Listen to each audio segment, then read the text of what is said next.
معون آمنت باللہ صدق اللہ العظیم وبلغنا رسولہ النبی الکریم الامین ونحن علی ذلک لمن الشاہدین والشاکرین والحمد للہ رب العالمین ان اللہ وملائکتہ یصلون علی النبی یا ایہا الذین آمنوا صلوا علیہ وسلموا تسلیما۔ درود پاک پڑھ لیں جی۔ اللہم صلی علی سیدنا و مولانا محمد و علی آل سیدنا و مولانا محمد و بارک وسلم۔ الصلاۃ والسلام علیک یا رسول اللہ و علی آلک و اصحابک یا حبیب اللہ۔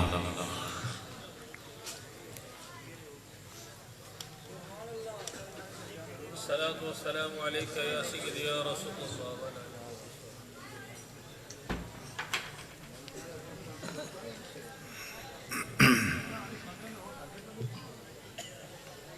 بھائی جدوں گلاں مک جاون دسیا ہے میں بھی کوئی گل کر لی سی۔ نعرہ تکبیر۔ میں پہلی گل تو یہ ہے کہ جڑے دوست کھڑے نے بہ جاؤ، چونکہ سید خطاب فرما رہے ہیں تو میں پہلے گل کیتی ہے اور گل حدیث دی سنا کے ایک روایت سنا کے کیتی ہے صحابی رسول دی کہ جڑا سید دا ادب کردا ہے وہ بندہ حلالی ہوندا ہے۔ یہ تسی ہر مولوی تو گل سنی ہے۔ ایک باری محبت دے نال نعرہ لاؤ، نعرہ تکبیر، نعرہ رسالت۔ انج نہیں زور لا کے دو میں ہاتھ اٹھا کے بزرگاں نو چھٹی ہے، نوجوان بولو نعرہ رسالت، نعرہ حیدری، نعرہ حیدری، نعرہ حیدری، نعرہ غوثیہ۔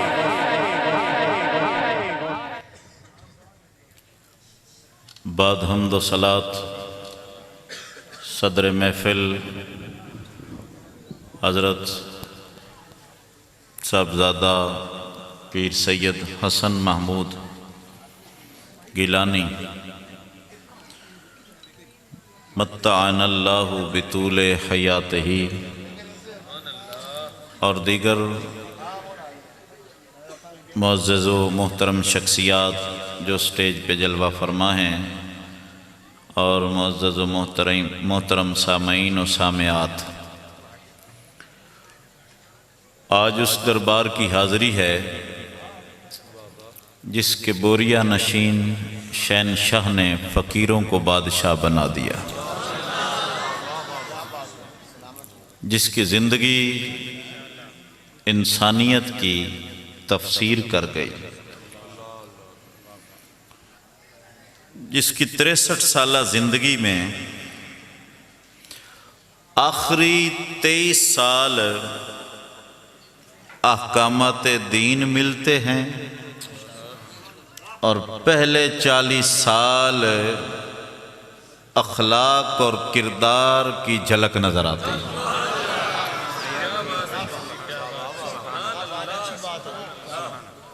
آخری 23 سال دین کے احکامات سکھائے۔ یہ نہیں کہ نبی نہیں تھے، نبی تو اس وقت سے تھے۔ فرمایا کنت نبیم و آدم بین الروح والجسد وفی روایہ بین الماء والطین۔ فرمایا میں اس وقت بھی نبی تھا جب آدم کے جسم میں ابھی روح بھی داخل نہیں ہوئی۔ 40 سال اخلاق سکھائے اور 40 سال میں باقی 23 سال احکامات دین سکھائے، اور ان 23 سالوں میں بھی بڑا حصہ اخلاق کا ہے۔ سارے نبیوں نے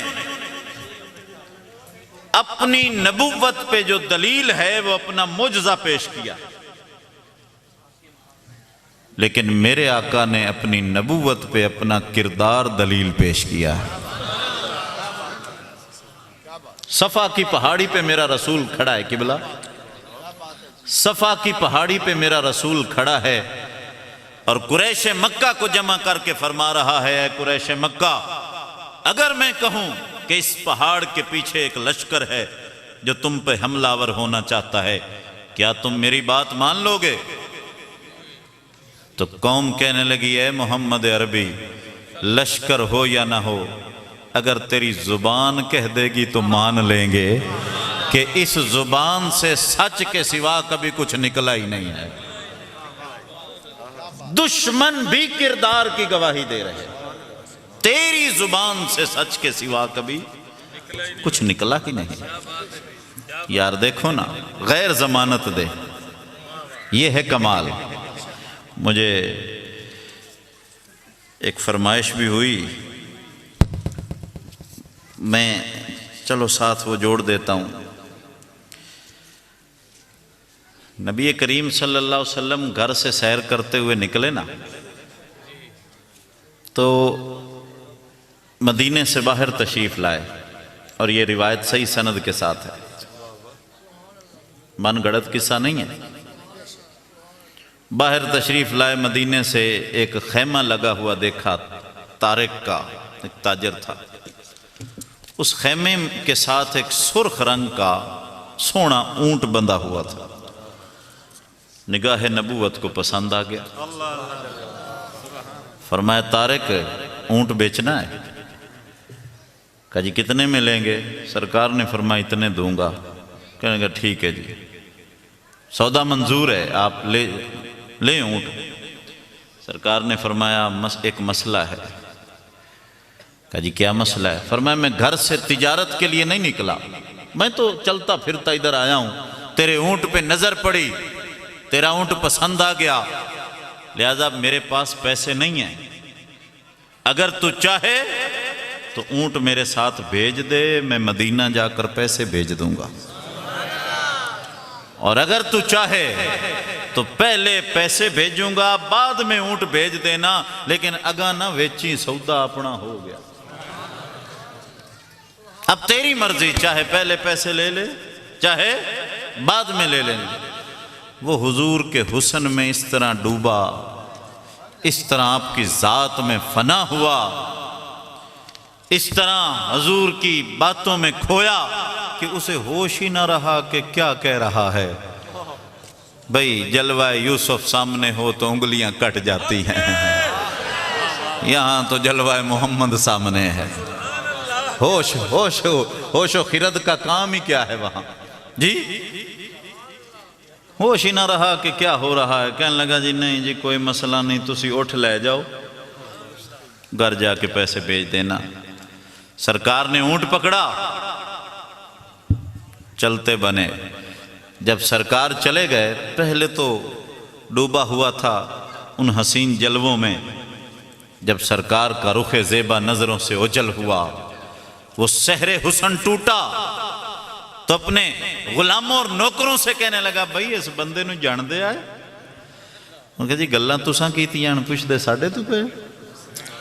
کم از کم جب میں باتیں کر رہا تھا تم اس کا نام پتہ ٹھکانہ تو پوچھ لیتے، ہمیں پتہ ہی نہیں وہ بندہ ہے کون، اس کا نام کیا ہے، وہ مدینے کا رہنے والا ہے بھی یا نہیں، کس قبیلے کا ہے۔ ہم نے اپنا اونٹ دے دیا، اپنا مال دے دیا، اور ہمارے پاس کوئی ثبوت ہی کوئی نہیں، کم از کم کوئی نام پتہ ٹھکانہ تو پوچھنا تھا۔ تو غلاموں نے کیا جواب دیا ذرا سننے کے لائق ہے۔ ایک غلام کہنے لگا سرکار میں نے پوچھنا تو تھا، پر میں تو ان کی آنکھوں میں ڈوبا رہا، اتنی حسین تھی کہ کچھ یاد ہی نہیں رہا، وہ رہے نظر کے جو سامنے، بس دیکھتے ہی رہے انہیں، وہ چلے گئے تو پتہ چلا میرے دل میں کتنے سوال تھے، وہ چلے گئے تو پتہ چلا میرے دل میں کتنے سوال تھے۔ کہا پوچھنا تو تھا پر میں تو اس کی آنکھوں میں ڈوبا رہا، اتنی حسین تھی کہ کچھ یاد ہی نہیں رہا۔ دوسرے نے کہا نعرہ تکبیر، نعرہ رسالت، میں تو اس کی آنکھوں میں ڈوبا رہا، اتنی حسین تھی کہ کچھ یاد ہی نہیں رہا۔ دوسرا کہنے لگا جی میں نے بھی پوچھنا تھا پر میں تو اس کی باتیں ہی سنتا رہ گیا، ہر جملہ دل میں اتار رہا تھا۔ تیسرے نے کہا جی میں نے بھی پوچھنا تھا لیکن میں تو اس کا مسکرانا ہی دیکھتا رہا، جب وہ مسکراتا تھا تو سامنے کے پہاڑوں کو بھی روشن کر دیتا تھا۔ وہ آکھنے لگا ساریاں عقیدت محبت دیاں گلاں چھڈو، اے دسو میرے اٹھ دا کی بنسی، اصل مدے پہ آؤ، میری اونٹ کا کیا بنے گا؟ کہیں ایسا نہ ہو، یہاں اس نے گستاخانہ جملہ بولا، کہیں ایسا نہ ہو کہ میرا اونٹ ہی غصب نہ کر لیا جائے۔ جب اس نے غصب کا لفظ حضور کے لیے کہا تو خیمے کے اندر اس کی بیوی بیٹھی تھی، اس کی بیوی نے پردہ ہٹایا اور کہنے لگی طارق خبردار، اگر اس نے پیسے نہ دیے تو اس کی جگہ مجھ سے پیسے لے لینا، لیکن غصب کا لفظ کہہ کر اس ہستی کی توہین نہ کر۔ غصب کا لفظ اس ہستی کے لیے نہ کہے، اگر اس نے پیسے نہ دیے تو مجھ سے لے لینا۔ کہنے لگا لگدا تو جاندی ہے اس نو، کہ جانتی تو میں بھی نہیں، جانتی تو سے میں بھی نہیں۔ کہ پھر ضمانت کیسے دے رہی ہے؟ کہ جب تم باتیں کر رہے تھے ایک میٹھی سی آواز میرے کانوں میں پڑی، دل نے گواہی دی، جس کی آواز اتنی حسین ہے چہرہ تو دیکھوں کیسا ہے۔ بس طارق خدا کی قسم میں نے خیمے کا پردہ ہٹا کر وہ چہرہ دیکھا ہے جو جھوٹ بول ہی نہیں سکتا، اس لیے میں اس کی ضمانت بن جانے ہی دے رہی ہوں۔ یہ ہے کیا بات ہے، یہ کردار کی پاکیزگی۔ اللہ، نعرہ تکبیر۔ ہاں نہیں مانتی، بڑے یہ کوئی نہیں مانتی۔ خواجہ سفیان ثوری جناب صاحبزادوں کی طبع نظر، حضرت خواجہ سفیان ثوری رحمت اللہ علیہ ولیوں کے امام ہیں، اولیاء ڈپارٹمنٹ کی صفیں بنے نا تو پہلی صف کا ولی ہے حضرت خواجہ سفیان ثوری رحمت اللہ علیہ۔ انہوں دا ایک مرید آیا انہوں نے ملنا، بوا کھڑکایا، اندروں مائی صاحب بڑیاں سخت ہیں، خدا ہوں نبیاں دے گھراں چ بھی رہا ہے معاملہ۔ قرآن پاک دی سورہ تحریم پڑھو نا 28واں پارہ، صرف ترجمہ پڑھ لویا ساری سور لگ جیسے، میں اب زیادہ نہیں کھول سکتا۔ 28واں پارہ پڑھیں سورہ تحریم، ہو جاندہ ہے تو میاں بیوی میں ہو جاتا ہے تھوڑا۔ تو خواجہ صاحب کی جب آئی نا، وہ مرید آیا، اس نے دروازہ کھٹکھٹایا، اندر سے مائی صاحبہ سخت تھیں، تو کہا کون ہے بھئی؟ کہا میرے قبلہ عالم حضور خواجہ خواجگاں۔ کتھے نو؟ فرمایا کیڑا توڑا قبلہ؟ تو کیڑا خواجہ؟ اللہ، میں جان دیاں کیے، تم نے کہاں بٹھا رکھا ہے؟ وہ ڈر گیا، اس نے کہا جی اماں پاک یہ بتائیں کہ حضور ہیں کہاں؟ دے ودا اسی کے دیں جنگل لے منہ چاہی گھر تامدہ کوئی اللہ تو جو ہے وہ بڑا ڈرا، اس نے کہا میرے قبلے دا تا گھر دا بھی قبلہ سدھا کوئی کی بنوں گئے۔ پریشان ہو کر نکلا تو آگے سے خواجہ صاحب تشریف لا رہے تھے، اور خواجہ صاحب کس شان سے آ رہے تھے کہ شیر پہ سواری فرما رہے تھے، سبحان اللہ، سبحان، اور سانپ کو ڈنڈا بنایا ہوا، سانپ کو ڈنڈا بنایا ہوا اور شیر کو سواری بنایا، یعنی شیر بھی اطاعت کر رہا ہے تے سپ بھی اطاعت کر، جیس فقیر نو درندے بھی من جاویں نا، اے انہوں بھی نہیں من دیاں۔ سمجھ گئے؟ سرکار نے فرمایا ٹیڑی پسلی سے پیدا ہوئی ہے، ٹیڑی رہے گی، سیدھا نہ کرنا۔ سیدھا کرنے سے مراد کیا ہے؟ پسختی نہ کرے آئے، توڑ بیٹھو گے۔ توڑنے سے مراد طلاق دینا ہے۔ کیا کرو؟ نرمی کا معاملہ کرو۔ کیا مطلب؟ کدی من لئی کرو، کدی منا لئی کرو، جتن ہر کوئی کھیڑے، ہارون کھیڑے کوئی، کدی نعرہ تکبیر، گارے چھے، نعرہ رسالت، نعرہ تحقیق، نعرہ حیدری۔ ملک پاکستان کی عظیم آواز جناب احمد علی حاکم صاحب تشریف لا چکے ہیں، دل کی اتھا گہرائیوں سے خوش آمدید کہتا ہوں۔ تو گھر جو چلتے ہیں نا، یہ محبت کی زبان سے چلتے ہیں۔ اے میری نصیحت نے، گھر فتویاں دی زبان نال نہیں چلتے، گھر قانونوں سے نہیں چلتے، گھر میں قوانین نہ بنایا کرو۔ گھر نہ فتووں سے چلتا ہے نہ قانونوں سے چلتا ہے، گھر صرف اور صرف محبت کی زبان سے چلتا ہے۔ اس لیے سرکار نے فرمایا نرمی کا معاملہ کرو، کدی مان لے کدی تو کدی ہریا بھی کنو انہاں دے کڑوں۔ ہر ٹائم جیسے مرد جتنا ہے نا، گھر نہیں چل کدی ہر۔ سیرت مصطفیٰ ہے، سنن نبی داؤد شریف کی حدیث اٹھا کے دیکھو، سرکار دو عالم صلی اللہ علیہ وسلم جا رہے ہیں سفر میں، اور آپ کے ساتھ آپ کی زوجہ اماں عائشہ صدیقہ ہیں۔ صحابہ کرام کو فرمایا صحابہ چلے جاؤ آگے، جب کوئی نہیں نہ نظر آیا فرمایا عائشہ میرے نال دوڑ لانی، دوڑ لگانی میرے ساتھ؟ کہا جی لگا لیں۔ جب دوڑ لگی تو اماں عائشہ آگے نکل گئی، آگا نکل گئی، لاڈج پیارج گھر بیٹھی ہوئی آندیاں ہی حسن، واہ جی واہ انج نبیاں دے سردار ہی نے تے دوڑج میرے تو ہرے ودے نے۔ پھر ایک موقع آیا، سفر میں تھے، فرمایا صحابہ آگے نکل جاؤ، صحابہ آگے نکل گئے، فرمایا آج مڑ دوڑ لانی؟ کہا جی لا لو، اگے بھی تو لائی آئی تو سمجھ۔ اب جب دوسری بار دوڑ لگی تو حضور آگے نکل گئے، فرمایا عائشہ حساب برابر ہو گیا، یوں میں نے نہ ماری، کی مطلب؟ وہ تیری دل جوئی کے لیے تھا، جو لمحوں میں لوح قلم کو کراس کر جائے اسے کون؟ اللہ اللہ اللہ اللہ، واہ واہ واہ، کیا بات ہے، جس کی رفتار کو جبریل نہ پہنچ سکے، یہ صرف اور صرف دل جوئی کے لیے تھا، کدی ہرنا بھی سکھیا کر، یہ بھی سیرت دا ایک پہلو ہے۔ گھر فتووں کی زبان سے نہیں چلتے، گھر محبت کی زبان سے چلتے ہیں۔ تو بہرحال حضرت خواجہ سفیان ثوری کتنا صاحب کرامت ولی ہے، شیر پہ سواری کر رہا ہے سانپ کو ڈنڈا بنائے ہوئے، اور جب مرید نے دیکھا نا اپنے شیخ کو اتنے مقام پہ تو کہنے لگا حضور میں کی ویکھدا پیا کہ مقام اتنا بڑا ہے، اور دوسری طرف ہلے پوری گل نہیں کی، مقام اتنا بڑا ہے اور دوسری طرف آپ نے فرمایا بیلیا کدوں گھروں تو نہیں ہو کے آیا کھڑا؟ کہ جی گھروں ہو جائے۔ فرمایا میاں یہ جو مقام دیکھ رہا ہے نا کہ شیر بھی اطاعت کر رہا ہے اور سانپ بھی اطاعت کر رہا ہے، یہ مقام مجھے میری ریاضتوں کے بدلے نہیں ملا، بلکہ یہ مقام اسی بد زبان بیوی کی بد زبانی پہ صبر کے نتیجے میں اللہ نے عطا فرمایا۔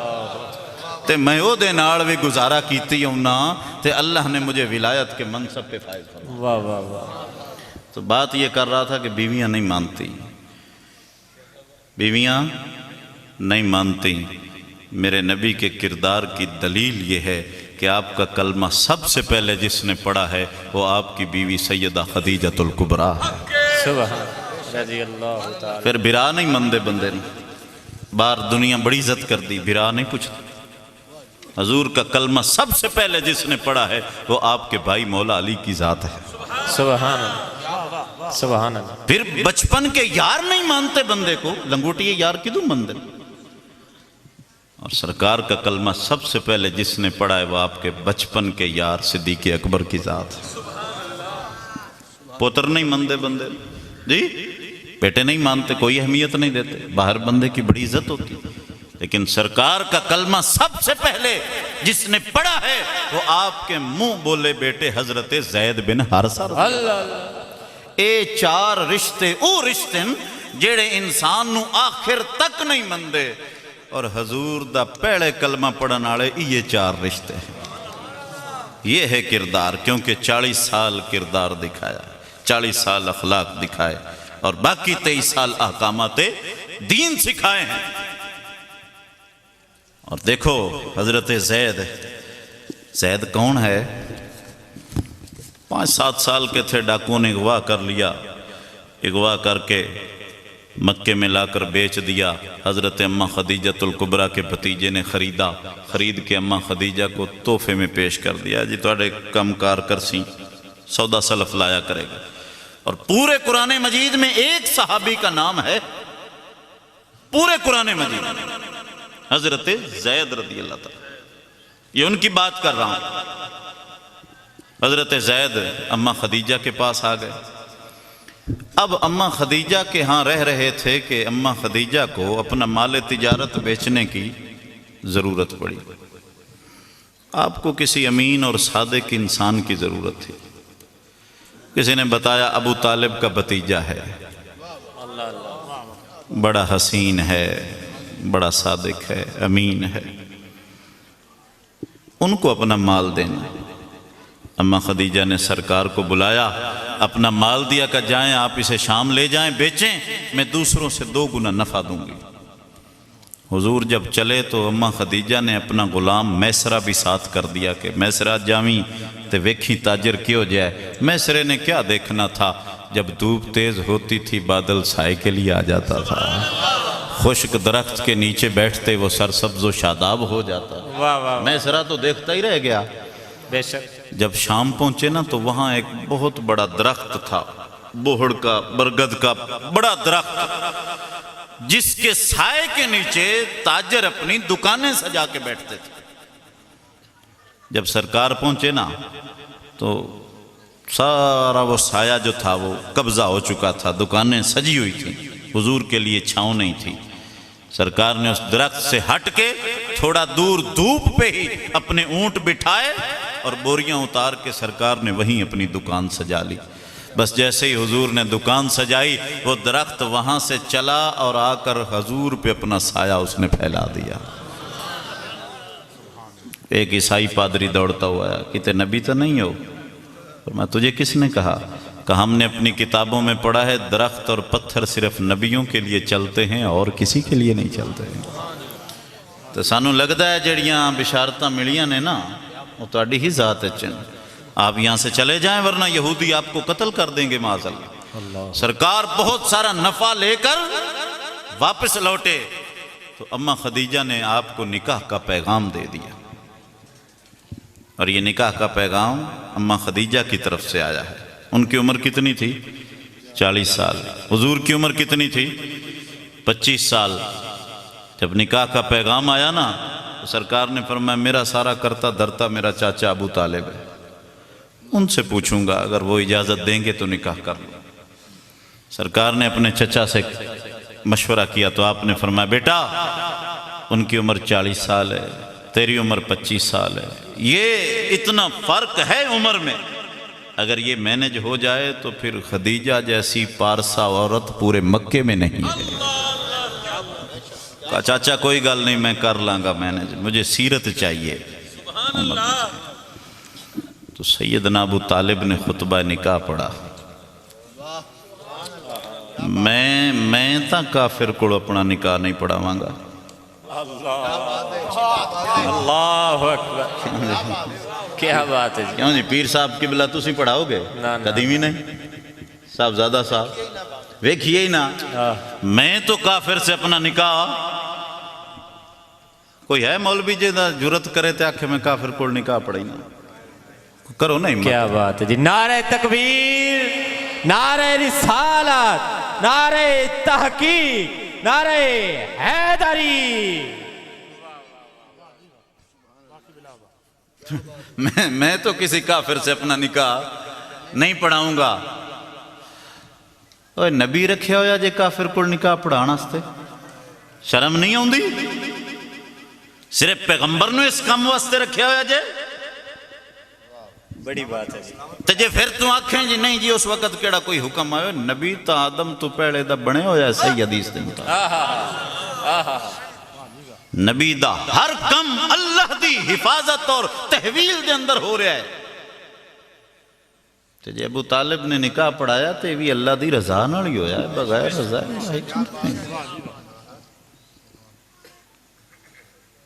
کافر دی اناتا نہیں پڑھن دیں دے۔ ہاں جی کیا بات ہے، کیا بات ہے۔ احمد علی حاکم دی اناتا نہ پڑھے آئے پہ، اس تے فتوے لگ چکے نے، ایدہ کلام نہ پڑھے آئے، حرام ایدہ کلام۔ تو جو ہے نا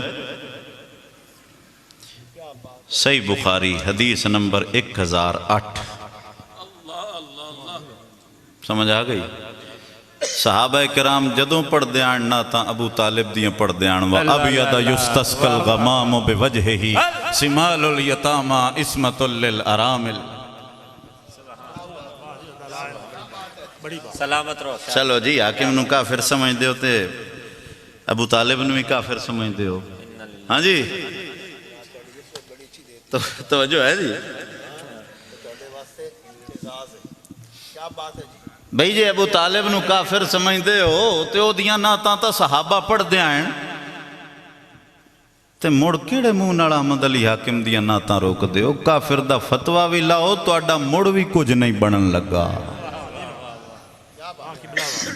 توجہ ہے؟ بہت اچھی بات کی ہے جی آپ کدے جاؤ نے تسی حقیقت بات آج آپ کر کسے پاسوں نہیں بچ دے.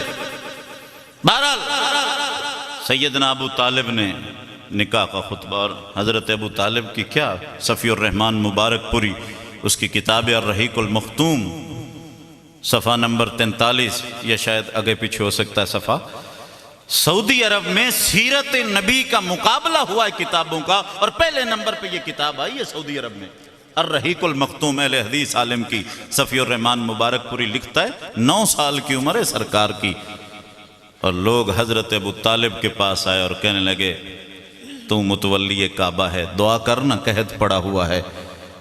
حضرت ابو طالب نے کہا میں نہیں دعا کروں گا، دعا کرنے والا کوئی اور آ گیا ہے. سرکار کو لے کر نکلے، 9 سال کی عمر ہے میرے رسول کی، الرحیق المختوم اٹھاؤ. حضرت ابو طالب نے سرکار کی پشت انور بیت اللہ کے ساتھ لگائی اور کہا بیٹا محمد دعا کرنا بارش کے لیے. تو سرکار نے اس طرح انگلی اٹھائی. سیانے بندے بیٹھے ہو، دعا این منگی جاندی ہے یا این منگی جاندی ہے؟ این تو دعا منگی دی تے این تو آرڈر دکھدا نہیں سمجھو یار. 9 سال کی عمر ہے، سرکار نے انگلی اٹھائی اور بس اشارہ کرنا تھا کہ بارش کے قطرے سرکار کے چہرے پہ پڑے تو ابو طالب فوراً پکار اٹھے، وَأَبْيَدَ يُسْتَسْقَ الْغَمَامُ بِوَجْهِهِ سِمَالُ الْيَتَامَى عِصْمَةٌ لِلْأَرَامِلِ. واہ واہ حسین چہرے والے، تیرے چہرے سے بارشوں کا فیضان آتا ہے، تو یتیموں کا سہارا اور بیواؤں کا آسرا بن کے آیا ہے. ابو طالب نو کہیں دسیا اب اس بیواواں دا آسرا بننا ہے، جڑا حال وقت آنا ہے ابو طالب تے او بھی جاندہ ہے. اے نگاہ ہے ابو طالب.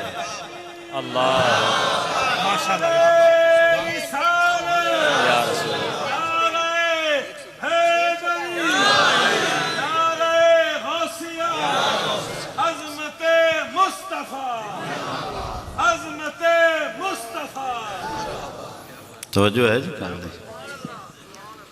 تو سیدنا ابو طالب نے خطبہ نکاح پڑھا اور پھر اماں خدیجہ کا نکاح سرکار کے ساتھ ہو گیا. اور اس میں وہ زید جو حضرت زید جو تھے جہیز میں ہی حضور کے پاس آ گئے، جہیز دے وچے آ گئے حضرت زید.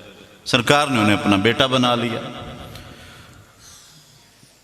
اب کچھ عرصے بعد زید کے علاقے کے کچھ لوگ مکے میں آئے، انہوں نے حضرت زید کو دیکھا، جا کر ان کے ماں باپ کو بتایا تو آڈا پتر زید مکے چ ویکھیا ہے، بڑا حسین آدمی ہے محمد عربی، اس کی چوکھٹ پہ رہ رہا ہے، اگر تم مال لے کر جاؤ، ظاہر ہے انہیں خریدے گی نا کچھ پیسے آنا، اگر مال لے کر جاؤ گے تو تمہیں تمہارا بیٹا واپس کر دیں گے. حضرت زید کے والد اور چچا بہت سارا مال لے کر مکے میں آئے، سرکار سے ملے، کہا جی ہمارا زید آپ کے پاس ہے؟ فرمایا ہاں میرے پاس ہے. کہا جی میں اس کا باپ ہوں، یہ اس کا چچا ہے، ہم اسے لینے کے لیے آئے ہیں. آپ نے جتنے میں خریدا ہے ہم اس سے دگنی قیمت دینے کے لیے تیار ہیں. آپ نے جتنا پرورش پہ لگایا ہے ہم اس سے بھی دگنی قیمت دینے کے لیے تیار ہیں، ہمیں ہمارا زید واپس کر دیں. حضور نے فرمایا میں زید کو بلاتا ہوں، اگر وہ تمہارے ساتھ جانے کے لیے تیار ہو گیا میں تو آڑے کو 1 روپیہ بھی نہیں لیں گا، اگر وہ نہ جائے تو پھر میرا زید مجھ سے جدا نہ کر، میں نے بھی اسے اپنا بیٹا بنا لیا. کہنے لگے ٹھیک ہے جی بلاؤ. کون ماں باپ کو چھوڑے گا؟ حضرت زید کو بلایا گیا تو سیدھے آئے اور اپنے باپ کے سینے سے لگے اور اپنے باپ کے گلے میں باہیں ڈالیں اور خوب روئے. ماں کا پوچھا، فرمایا زید پہچان لیا؟ کہ یہ میرا باپ ہے، یہ میرا چچا ہے. فرمایا زید یہ تجھے لینے کے لیے آئے ہیں، اگر تو جانا چاہے تو چلا جا، میری طرف سے اجازت ہے. تیری ماں بھی تڑپتی ہے اور اگر تو رہنا چاہے تو میری چوکھٹ بھی تیرے لیے کھلی ہے. حضرت زید نے باپ کو چھوڑا اور آ کر حضور کے پاس بیٹھ گئے اور باپ سے کہا ابا جان ماں کو سلام کہنا اور اسے کہنا کہ سنا تھا کوئی ماں باپ سے بڑھ کر پیار نہیں دے سکتا، لیکن اس چوکھٹ پہ سارے مفروضے غلط ثابت ہوئے. جتنا پیار مجھے محمد عربی کی چوکھٹ سے ملا ہے نہ کوئی ماں دے سکتی ہے نہ کوئی باپ دے سکتا ہے. وَإِنَّكَ لَعَلَىٰ خُلُقٍ عَظِيمٍ. کردار پہ بنیاد رکھی اپنی نبوت کی.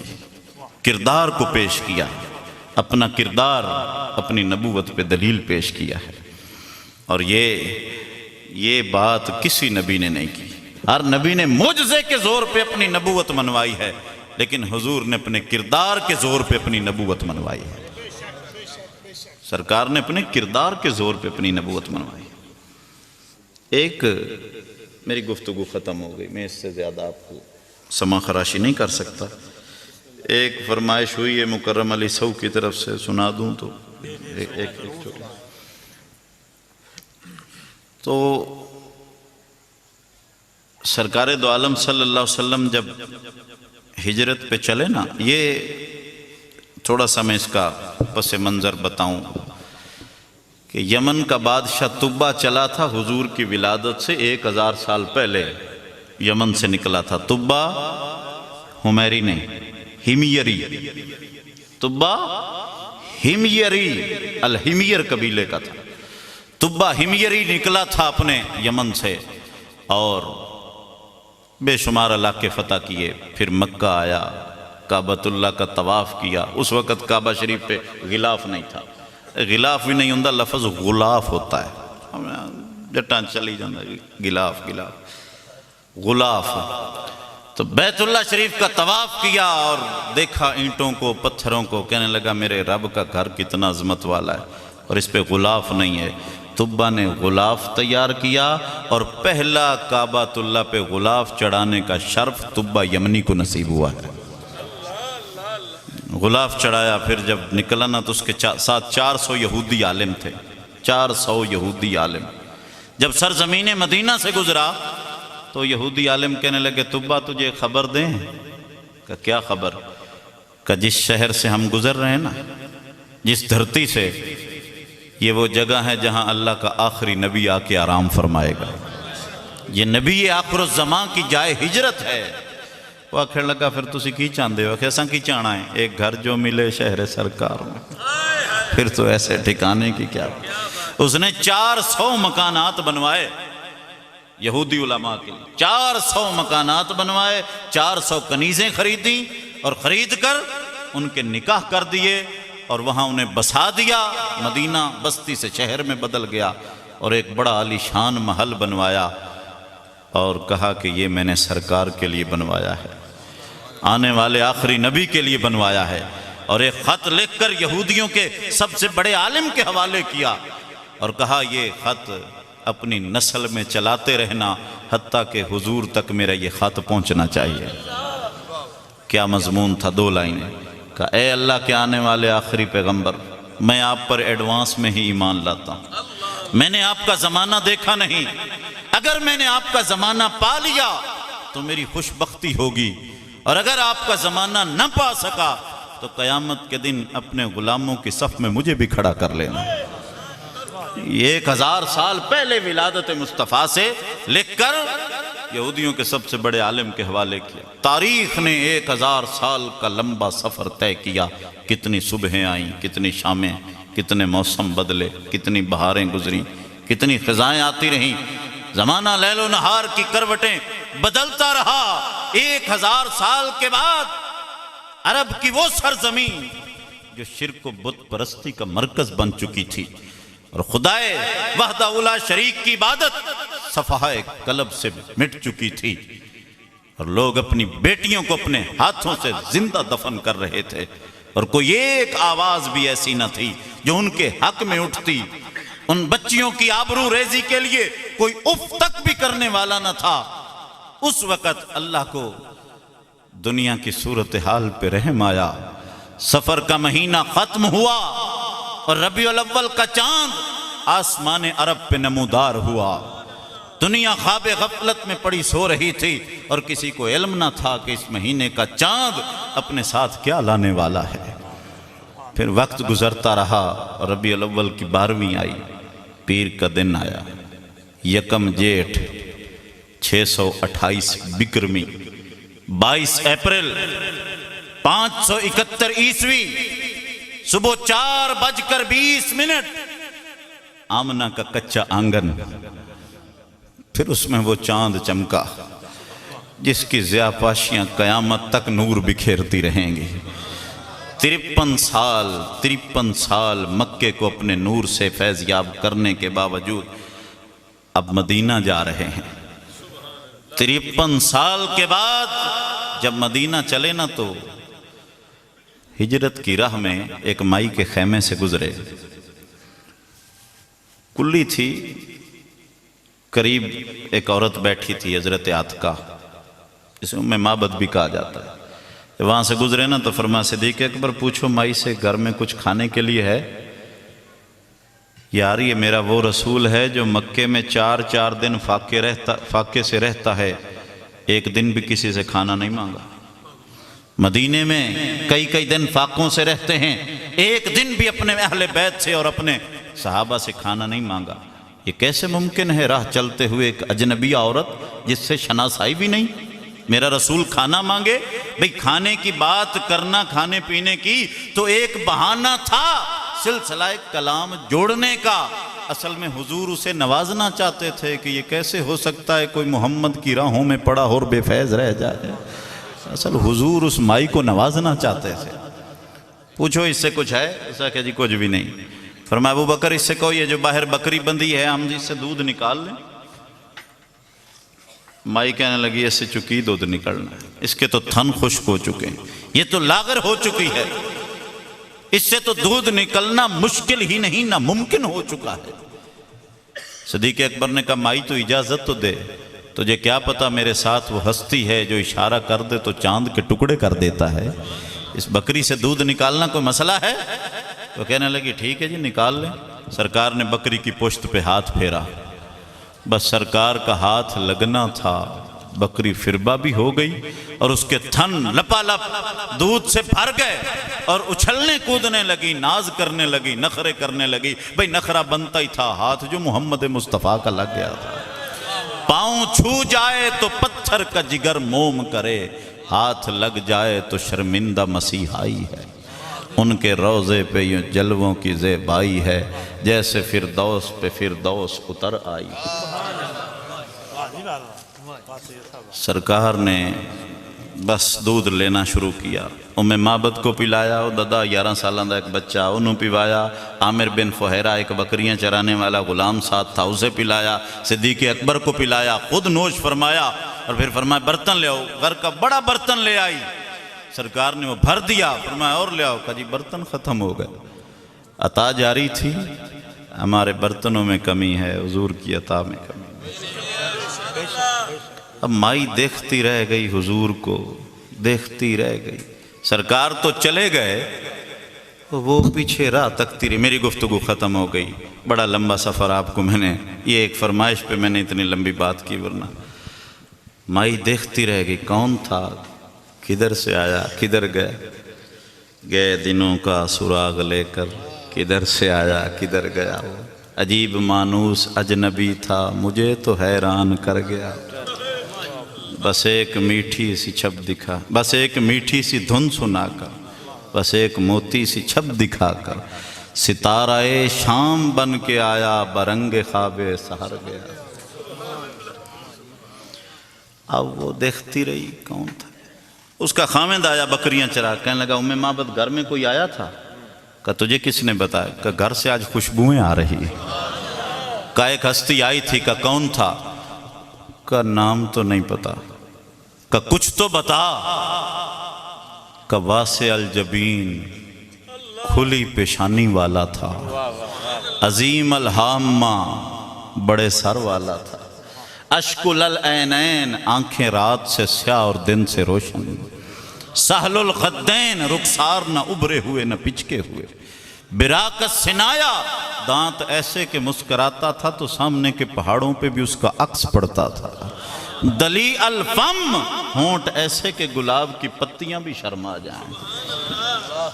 وہ کہنے لگا ایڈا جو سونا سی تو کچھ نہ پتا ٹھکانہ ہی پوچھ لیندی۔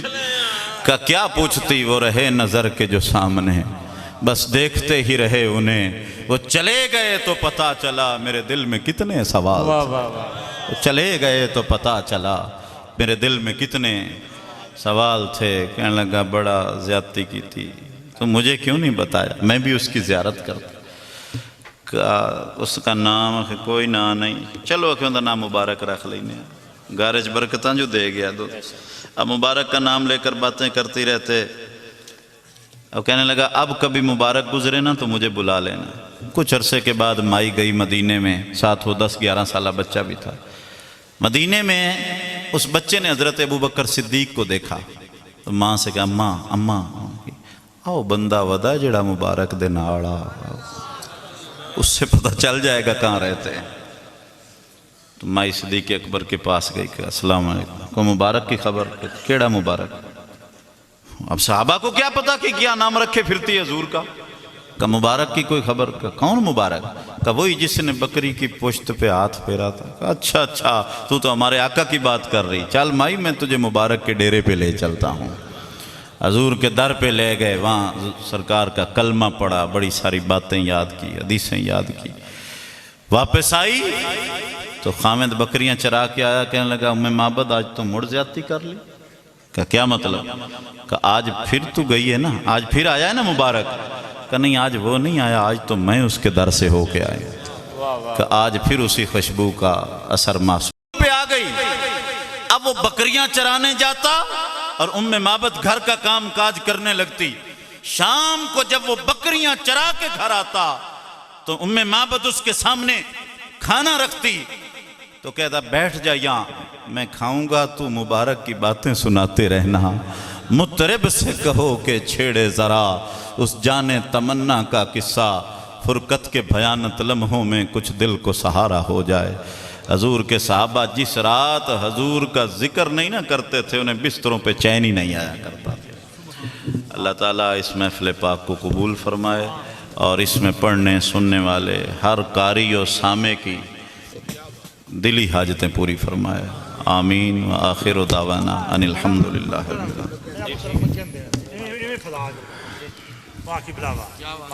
اعوذ باللہ من الشیطان الرجیم، بسم اللہ الرحمن الرحیم۔ درود پاک نذرانہ پیش کریں، چند منٹ حاضری ہے، 2 منٹ صرف۔ صلی اللہ علیہ